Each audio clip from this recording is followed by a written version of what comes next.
Hello. সবসময় আলুর দম না আমরা একই রকমভাবে খাই, তাই সেদিন ভাবলাম একটু আমি অন্যরকমভাবে বানাই। কড়াইতে তেল গরম করে আলু নুন আর হলুদ দিয়ে ভালো করে ভেজে তুলে রাখলাম। সেই কড়াইয়ে তেল দিয়ে আর একটু দারচিনি দুটো, এলাচ লবঙ্গ দিয়ে একটু নাড়িয়ে চাড়িয়ে সাজিয়ে দিয়ে নাড়িয়ে তারপরে দুটো বড় বড় পেঁয়াজ বাটা, একটা গোটা টমেটো বাটা, থেতো করা আদা রসুন কাঁচা লঙ্কা, তারপরে গুঁড়ো হলুদ, গুঁড়ো কাশ্মীরি লঙ্কা, তারপর গুঁড়ো জিরে গুঁড়ো ধনে দিয়ে ভালো করে কষিয়ে আলুগুলো অ্যাড করে দিলাম।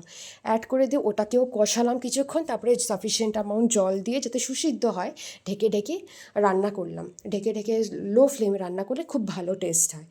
তাই ভালো করে সিদ্ধ হয়ে যাওয়ার পর এখানে কিছুটা ক্রিম অ্যাড করেছি, আর অ্যাড করেছি হচ্ছে গরম মশলা, গুড়, ধনে পাতা, আর তারপরে আবার কিছুক্ষণ ঢেকে দিয়ে রেখেছিলাম। তারপরে নামানোর আগে ঘি দিয়ে ঢেকে রেখেছি ফ্লেমটা বন্ধ করে। আর আলুর দম আমাদের হয়ে গেছে। কেমন লাগলো অবশ্যই জানাবেন, আর সবাই খুব ভালো থাকবেন। টাটা।